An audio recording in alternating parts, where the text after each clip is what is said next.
2023 by far have been one of the best years in gaming history. This year alone, we had some amazing releases and multiple contenders for Game of the Year, from the massive sequel to Breath of the Wild, Tears of the Kingdom, Alan Wake 2, Super Mario Wonder, and even the actual winner, Baldurs Gate 3. We even had other big releases like Resident Evil 4 Remake and Final Fantasy 16, but this list, I would say personal Game of the Year nominees myself, I want to actually give a spotlight on how great indie developers are and seeing these massive adventures built by smaller teams, and some of them may be hidden gems to most of you. So proceeding with my very first game on this list, and by far my personal Game of the Year, is Sea of Stars. Sea of Stars is a beautiful masterpiece, a love letter to JRPGs back in the 90s, developed by an indie dev studio by the name of Sabotage Studios, the same team who made The Messenger. Sea of Stars really showed what Sabotage Studios was really made of. Sea of Stars is a narrative-driven RPG with beautifully crafted visuals and the nostalgia of pixel graphics. This is a game about two warriors who were born on summer and winter solstice that are magically enhanced beings that are fated to fight these Lovecraftian-esque monsters named Dwellers. In this game, you can choose to control between the two protagonists, and you simply will explore the world of Sea of Stars with this top-down, isometric view that most players who are used to 90s JRPGs will come to feel comfy with. The true testament goes to the overall combat. To most players who played RPGs like Legend of Dragoon, Vagrant Story, and many others, you will come to notice that the turn-based combat is interactive in a sense, as you as the player can actually control how much damage you output, how much damage you can defend against. For a game that was only $35 or you could play for free on the Game Pass, this rose pretty quickly in my personal favorite game of the year. Then we move on over to Eer Knights. Eer Knights is a beautiful 12-hour love and post-apocalyptic story. Studio Sai introduces us to our protagonist, which is you, the player, and your best friend Chani, as you guys are two single men who are looking for love and dating apps. And shit hits the fan immediately as the world is ravished into people turning into zombies under a deity controlled named Umbra. Your goal as the player is to save the world with the power of Lux, which is the main competitor to Umbra. You also get to wife up waifus or a husbando of your choosing, and then you get to kick Umbra's ass, the main antagonist of this story. The gameplay splits into a couple of segments. You have your main gameplay, which is a hyper-stylized combat, quite similar to Devil May Cry. Like, you can even use Dante's Stinger ability or Virgil's the three sword ability, which spins around him.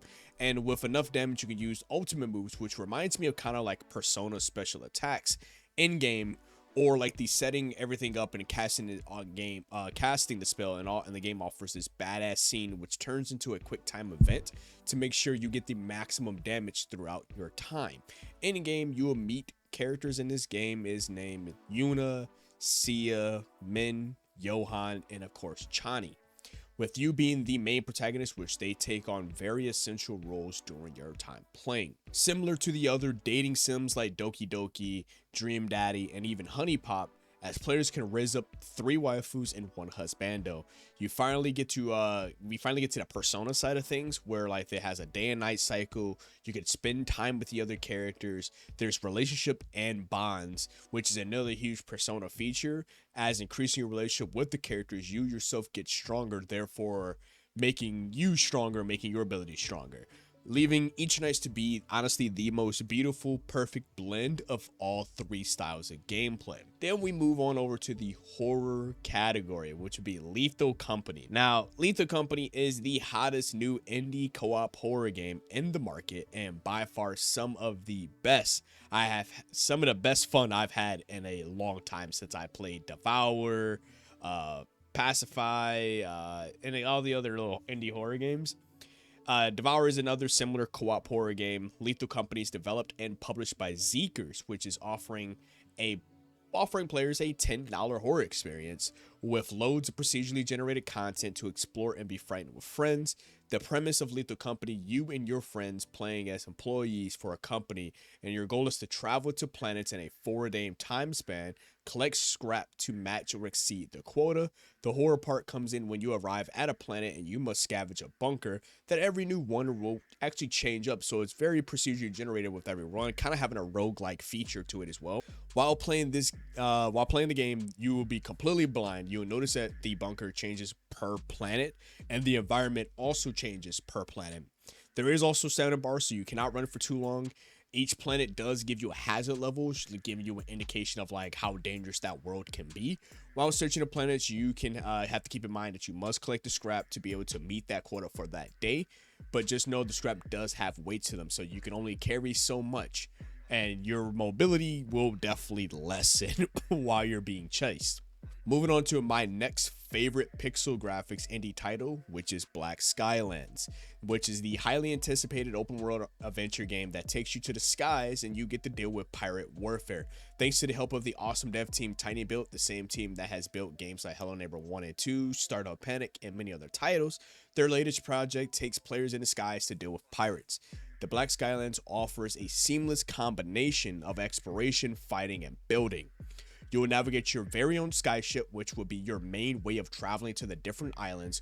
While you're traveling, you'll also be engaging in awesome aerial combat against sky pirates, which is the main enemy players will come across, as well as some creatures. In your travels, you will need to keep a healthy supply of gas, as the ships do run on fuel and you get to stop at fuel depots. On the floating islands, majority of them do have pirates on them, and it's your job to liberate those islands. Customization is another key factor in this game. Players can customize the weapons, the sky ship, and even your father ship, which is the main hub ship that you'll be mainly going to and from on your adventures, and which, by the way, the breathtaking visuals as well in Black Skylands. This game's art style is beautifully crafted with vibrant colors, stunning landscapes that truly immerse you in its unique world. From the floating islands to the bustling airships, every detail is a testament to the game's visual excellence. This game is in pixel RPG with an isometric view, and I feel like this is the way the game is played really emphasizes the beautiful craft of that art. Last but not least on this list, we have Trinity Fusion. With the multiverse collapsing, somehow we're the only ones who are able to save the multiverse. The recent new roguelike Trinity Fusion, we can take control of a character who has 3 parallel selves, and we must go on a journey to save the dying multiverse. I was able to try out the demo and play the full game, and the whole gameplay is centered around exploring dark sci-fi worlds while engaging in fast-paced, smooth, and precise combat. It is a Metroidvania with plentiful areas to explore with this massive roguelike feature. And with weapons and attack systems, we'll be able to slide, dash, and as well as dodge between enemy attacks and strike back with an arsenal of satisfying special weapons and abilities. But all of these games have skyrocketed up to being some of the best indie games I've played this year. My personal game of the year is still Sea of Stars. With the 26 hours I spent playing this game, I could not believe the greatest experience I've had during this time, and I was in much an exhausted state of mind with the heavy microtransactions and the AAA titles that not really hitting that sweet spot I needed. For these games to offer me a much better experience than some of the past few years of AAA titles or the rinse and repeat of live service games. Indie devs this year has really shown they've not to be messed with and can offer players a true gaming experience from beginning to end without needing to do so. If you're in the market for new indie games to play, then I highly suggest playing any or all of the indie games that is on this list, and you will not be disappointed. Happy holidays to everyone.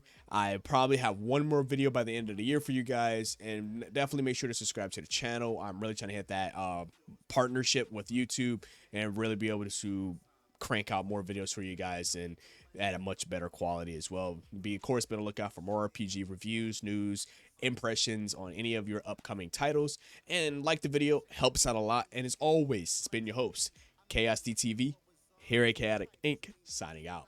Peace. I make a manifest. I don't sleep, that's so weak. Don't plan to rest. I'm from a hood where you die if you don't pack a vest. No culinary degrees, but whipping crack the best. Chefing, hard times taught lessons. Praying every night to pull up in park Benzes.